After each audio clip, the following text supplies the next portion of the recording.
Hey, climbers, it's your host, Johnny D. And this is your co-host, Brent. And we just wanted to share some big news with you. The C.L.I.M.B Show Music Business Podcast is now a part of the American Songwriter Podcast Network. That's right. We're really excited to be part of this network along with some other amazing podcasts. Yeah, make sure you check it out. AmericanSongwriter.com/podcast, or click the link in the episode notes so you can listen to some of the best podcasts and music.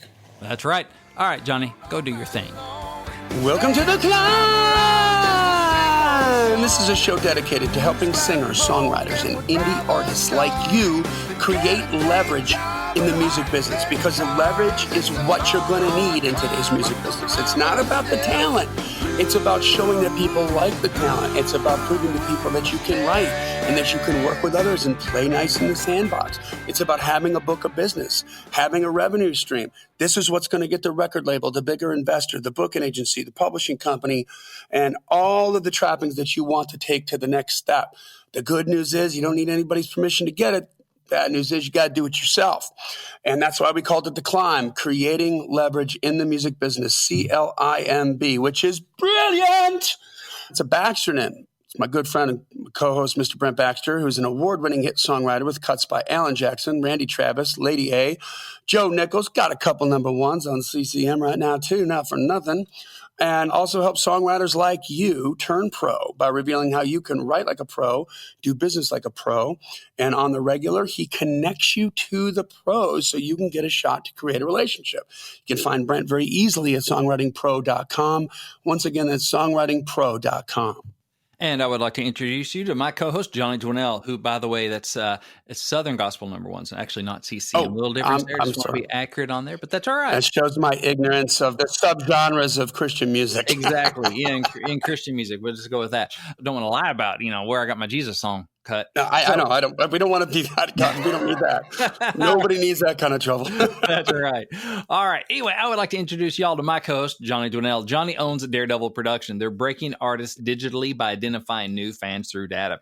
Listen, if you're an artist who's looking to increase your streams, blow up your video views, sell more live show tickets, and get discovered by new fans, TV, and music industry pros, then Daredevil Production can help. Daredevil has worked with multi-platinum artists such as Colin Ray, Tracy Lawrence, Ty Herndon, and Andy Griggs, just to name a few. You can find Johnny at daredevilproduction.com. That is production singular, no S, and there is no S because there is no other Johnny D. What's happening, my brother? Oh, I just got to hang out this time, which is nice because I got a sore throat, nice allergies.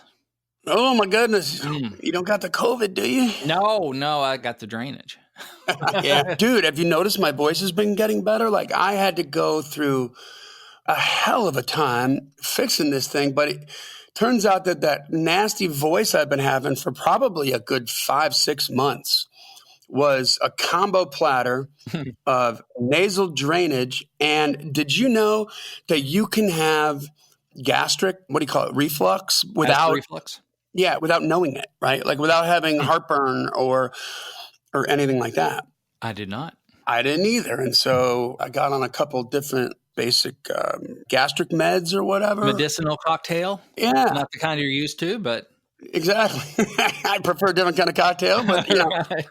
Pretty benign stuff just to keep the gastric levels lower. And man, it's getting better. So that's good deal. That's good. I mean, I would literally wake up in the morning sometimes and not have a voice at all. I mean, you remember? Oh wow, how bad that got sometimes. Well, you poor podcast editors having to edit out the Johnny coughs. I'm still gonna have the coughs, Aaron. So shout out to Aaron Trinka for helping us out. But so you know what we're gonna talk about today? What? Today's episode is entitled "Feed Jake." Has he been a good dog? For those of you who know the old Pirates of the Mississippi country song, Feed Jake. Yeah, that's it. So we're going to talk about Feed Jake. And I had a conversation this morning with like a dear friend of mine. We've talked about him before in the podcast. Just a gifted guitar player, killer musician. And I'm coinciding that with a article that came out recently on September 1st in Digital Music News. And we're going to go down that rabbit hole about just some of the wake of what happens with COVID as far as the music business is concerned, as far as your gigs are concerned, and to restate Baxter, what does that make possible? And go from there. But Before we do that, let's just tell everybody, hey, we want to remind you to join the C.L.I.M.B community if you haven't done so already. We got some killer members there. It's growing every single day. And if you got questions about marketing, songwriting, music business stuff, this is a great forum to ask. I've been really super busy lately, so I've been failing a little bit on just trying to keep some of the stuff that I read in there, which I'll promise I'll get better at. But if you ask the question, Brent and I are typically going to answer too. But usually by the time we get in there, it's just like, hey, they answered it, and we got co-writes happening in there, international co-writes that have seen some success already and stuff. So pretty cool. Yeah, so it's a good place to be. So we want you to be there. Make sure you subscribe to the podcast wherever you like to consume podcasts. Take 30 seconds and leave a rating and review. Hopefully it's 5 stars, but we want you to be honest, and we'll read it on the air. And speaking of which, we have a new review, or at least one we haven't read it yet. Oh, I really? believe this is new one. Yeah, this is Swiss Army Podcast by Act J21. And I don't think we read this one before. It says, in the short amount of time I've been binging this podcast, I've learned so much about songwriting, music business, artistry, marketing, and publishing. These guys are entertaining and informative, truly multifaceted, and a must listen for aspiring songwriters and musicians. And that is a sweet 5-star review. So thank you, Nice. J21. We appreciate you. We're happy to be your Swiss Army podcast. And we also, speaking to the C.L.I.M.B community, we also have every Wednesday, we have a new Heights post where we celebrate wins. We invite you in to brag on yourself so we can all celebrate together. And I just like to highlight one of those each week. And this one is from Judy Ann Will, a climber. And she said, hey, I finally got my work in progress song under 4 minutes. It is difficult to focus on only one song, but I'm trying to stay committed. Oh, and right out of the blue, hubby wants to be my co-writer. What? Boom. Yeah, congratulations, Judy Ann, doing the work, putting in the grind to get that song to shine. So we appreciate you. And everyone's in their own place, climbing that ladder. And for some, it's going, hey, I got my song under 4 minutes. Other people might be, hey, got a new single coming out. It's different, but man, big and small, we love them all because it's all progress. It's all part of the climb. So that's right. It's all peace, love, and grooviness on there. So it's a good group to come in and just make sure you shine in the right places. We make sure that everybody gets a chance to do it, but just don't come into the feed and blast everybody. Learn the rules. It's all good. Yeah, we don't spam, we jam. That's right. That's right. That's right. Finally, guys, tell somebody about it. We are so very grateful that you give us this time twice a week, and we don't take it lightly. But why do you do it? Like, tell somebody else why you do it. I mean, what is attention worth these days, Brent? That's everything. So let's get to this here today. A dear family friend of mine called me up this morning. I've known this kid since he was basically born. I've known his mom since she was 2. His grandfather and my dad are best friends, and he happens to be like a very gifted guitar player and killer musician. And I brought him down about 10 years ago when he was 17 years old. And came down and we put him on the road with our good friend.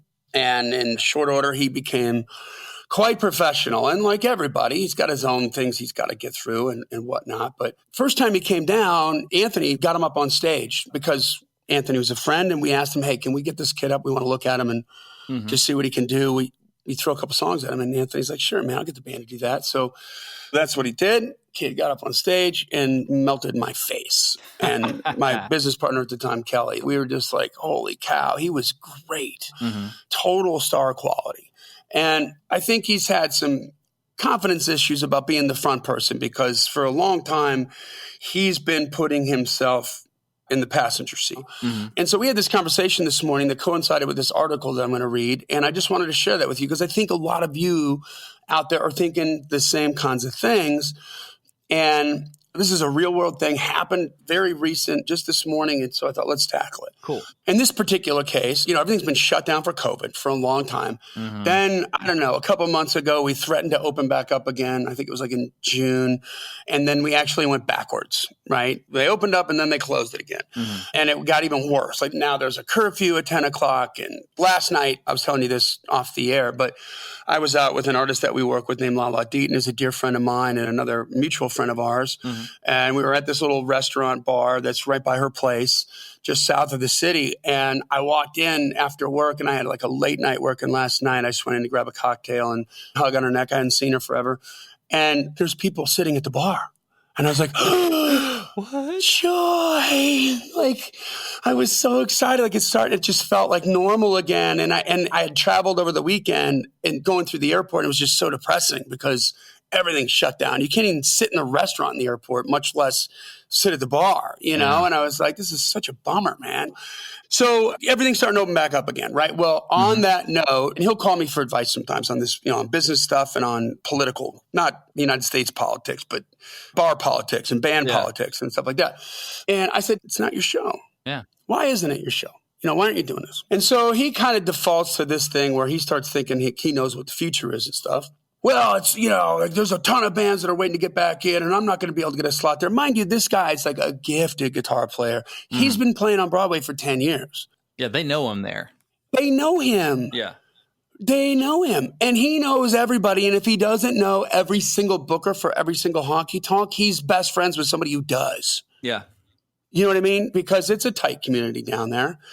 And so I just said, you've been talking about this forever. Why don't you do it? Why don't you just put it together and you be the guy? Mm-hmm. Why don't you be the artist now? It's time for you to be the artist. You go be the star. And there's some fear, I think, in there. We talk about that, and you wouldn't mind me telling him that. Everybody has that. Every artist has that. Oh, yeah. And so I get that. But he goes and he defaults to this thing of, all the clubs, all the artists are going to want to come back there. And so he's already acing himself out, right? Like there's going to be too much competition, and the competition's going to be able to beat him and everything. And I was like, dude, you don't know any of that. You have no idea what's going on.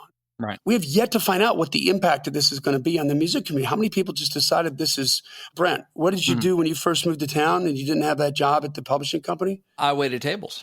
Boom. Right? Like how many musicians were waiting tables on the side and they lost their Broadway gig and their restaurant gig, right? Sucks. Like just screwed. Yeah. Oh my gosh. I mean, COVID wiped out plan A, B, C, D. Right? There it is. And so I said, you're still here. I said, but how many people couldn't afford their rent anymore and had to leave? Yeah. How many people had to go take a straight job, day job? Yeah. Like other than waiting tables, like, okay, I'm working with dad. I'm going back to the farm. I'm doing whatever. How many people are gone and won't be able to easily just pack up and come on back first time Tootsie's opens back up? Well, that was my other point. I said, we need to talk about like who's coming back, who's not coming back. You don't know that. And number two, if they do come back, do you think they're all going to be on time? Meaning like the day one? Yeah, like the first day when the sun shines down and all the stages can open. Like I would be willing to bet that there'll probably be a moment when, because I'll tell you this, I think people are jonesing to get the heck out of the house and come and hang out and party. Yeah. And they still have business down on Broadway, but when they lift that ban and it goes till 2:00 again, and you can come down here and vacation in Nashville, man, they're going to try to make the most of what they got, and they're going to come and do it.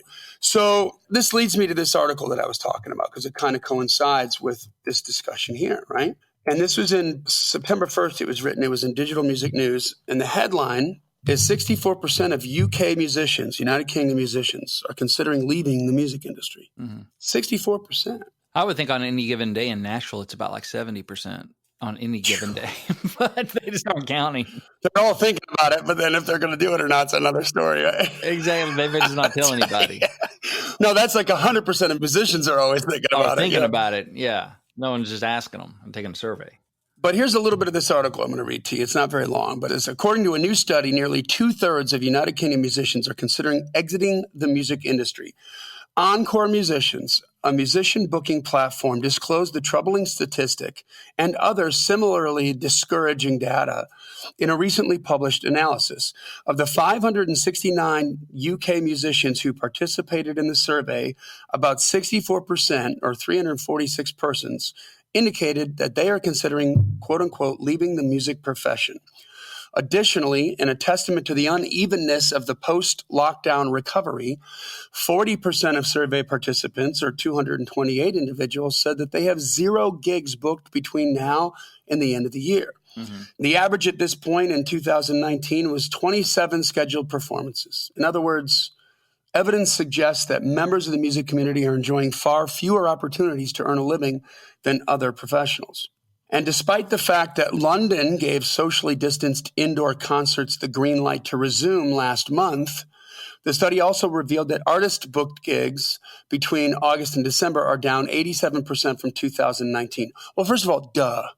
Right. To compare anything to 2019 is just ridiculous. It's nothing more than here's a statistic of how crappy it is, but it's not like it ain't going to come back. In our reporting on the resumption of concerts in Britain, we noted that the music venue Trust, a nonprofit advocate for UK venues, stated, quote, "The vast majority of grassroots music venues are not financially able or have even the physical premises laid out to deliver these newly permitted events. So they don't have the infrastructure in place to be able to comply," right? Mm-hmm. Encore proceeded to relay that UK musicians have lost an average of about $15,143 or 11,300 pounds, quote, "in canceled bookings as a result of the pandemic," end quote. As an aside, the survey took steps to reach out chiefly to professional musicians. 60% of participants were age 30 or older. Pop artists reported the highest coronavirus-fueled income dip, parting with roughly a little over 26 grand in wages since March. Earlier this year, we reported that a separate survey of 1,459 people, which found that 20% of British musicians feared that the pandemic and its associated lockdown measures would spell the end of their careers. Despite the subsequent relaxation of these requirements, it appears that even ongoing social distancing requirements are continuing to have a substantial impact on the live event sphere and specifically the artist's ability to earn a living from shows.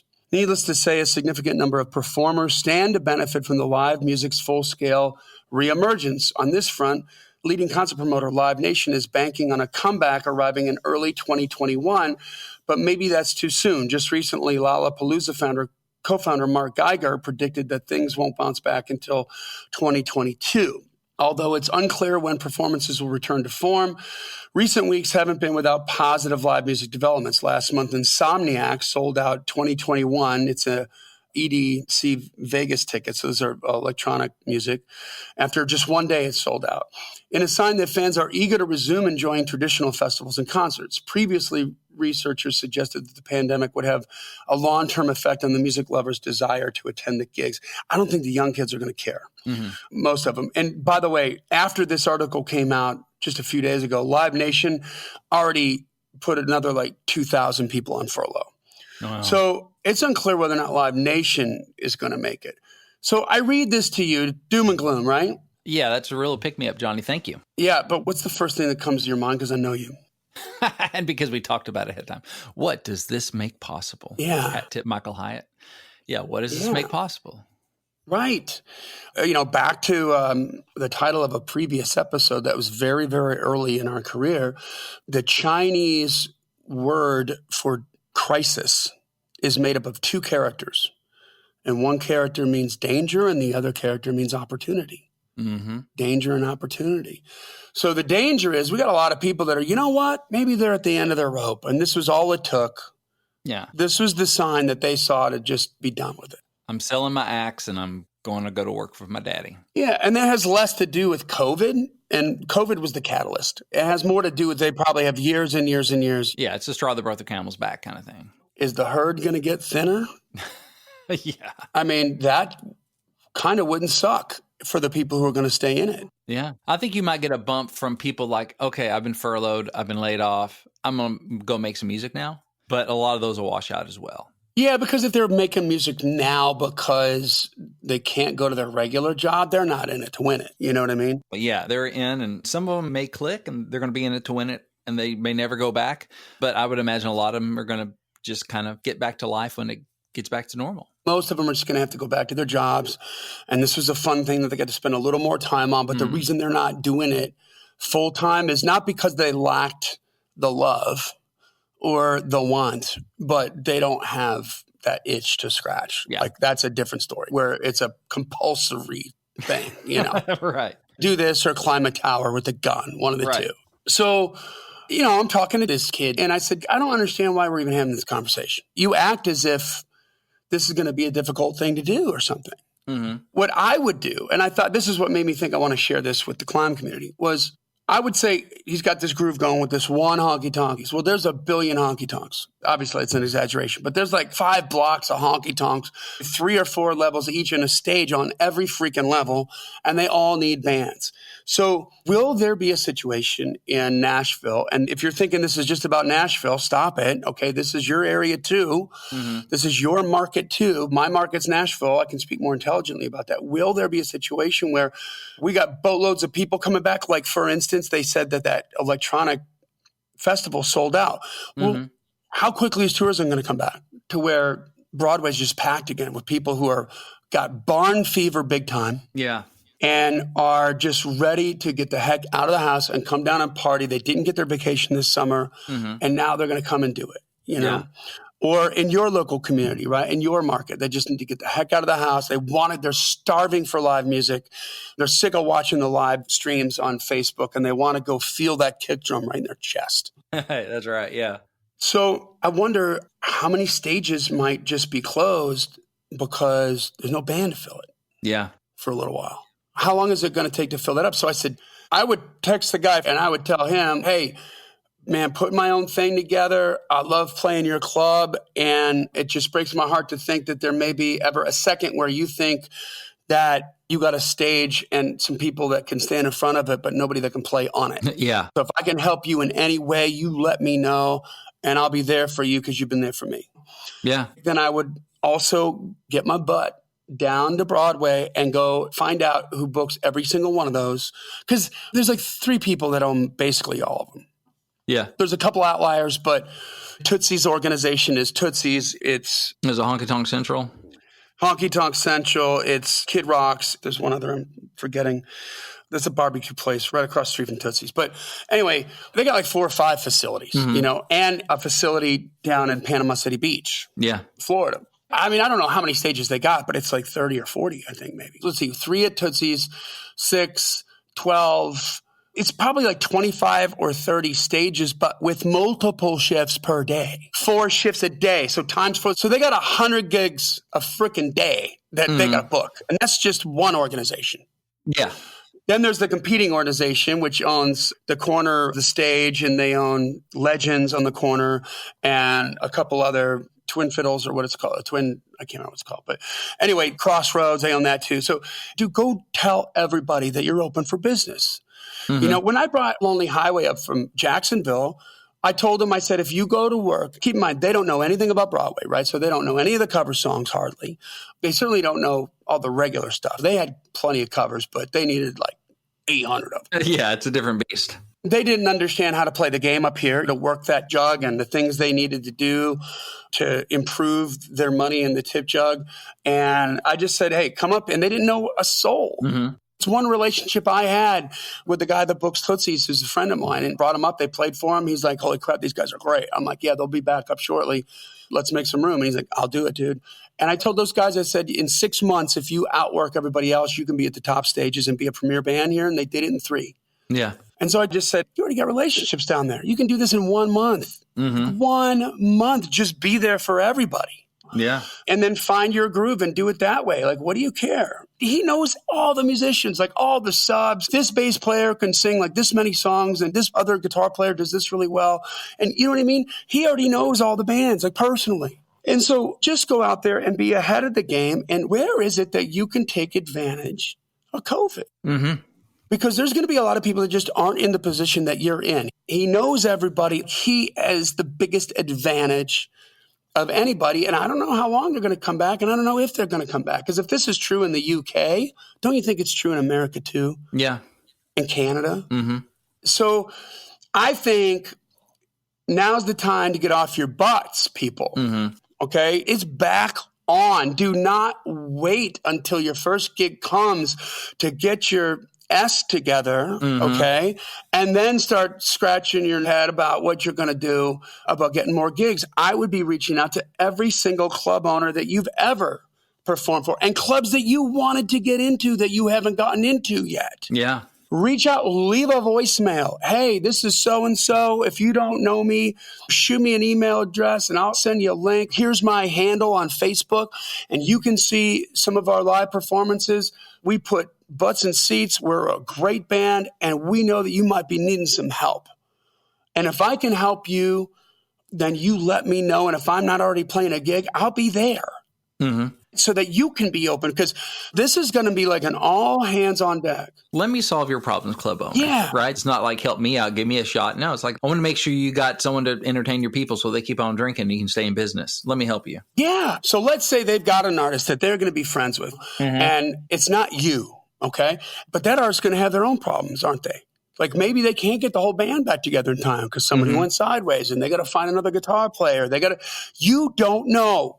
Right. You don't know. So don't spend 1 ounce of energy thinking about what you don't know and what you can't control, and start focusing on what you can control. Is your band ready to go?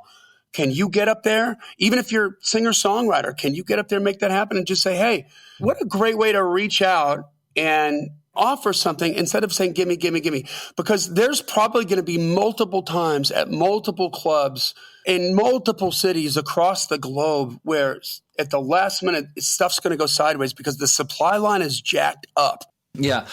Or, oh my gosh, the lead singer just tested for COVID. He can't come out for 2 weeks. Ooh, I didn't even think about that. I mean, who knows?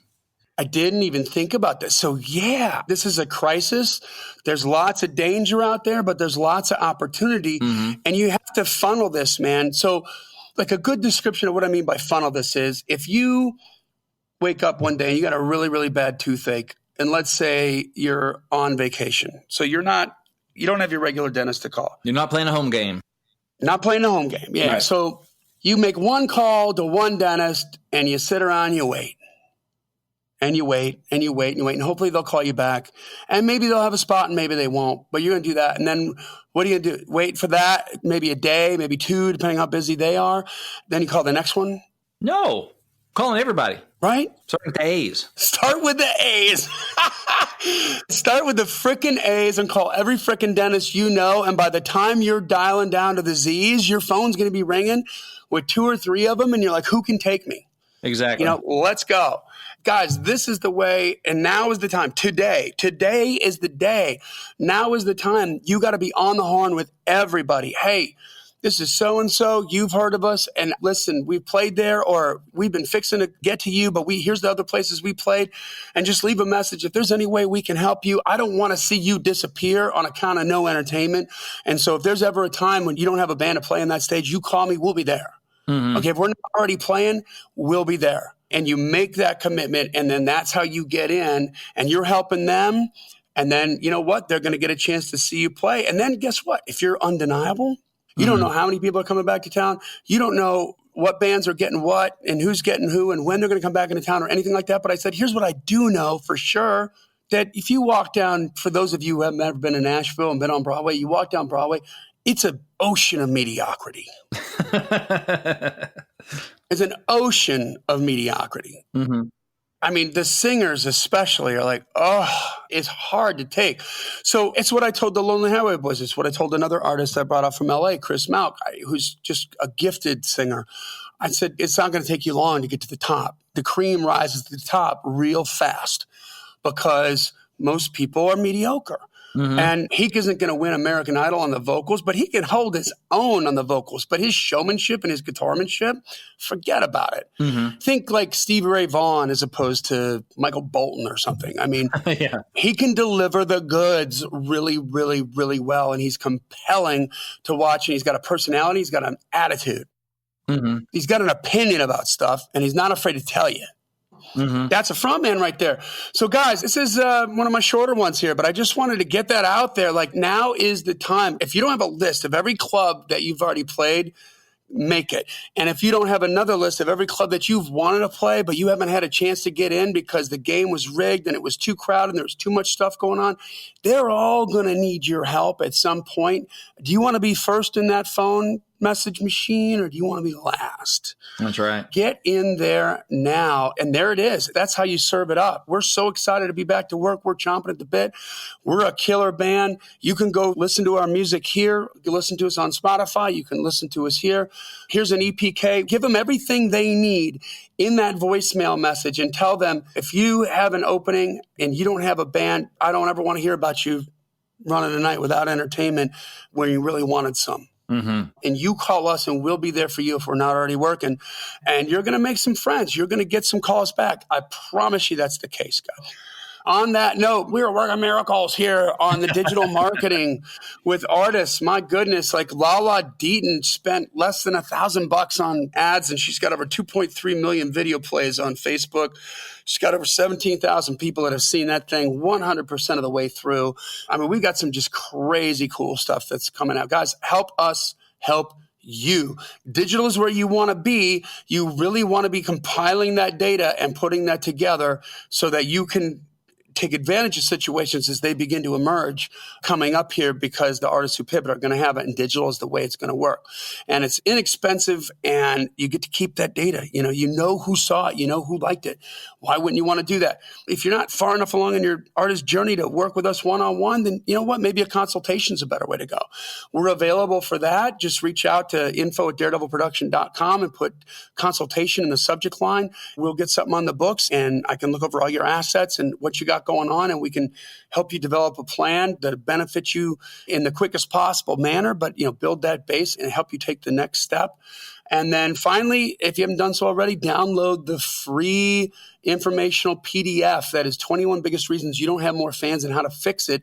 Just go to giftfromjohnny.com and tell us where to send it. JOHNNY, giftfromjohnny.com. It's free to you for playing our home game. Just tell us where to send it, and we'll go from there, guys. That's all I got to say. Join the client community, subscribe to the podcast, leave a rating and review, tell a friend about it. This podcast exists because we want you to win. Get your butt out to the clubs. So keep on climbing. And we'll see you at the top.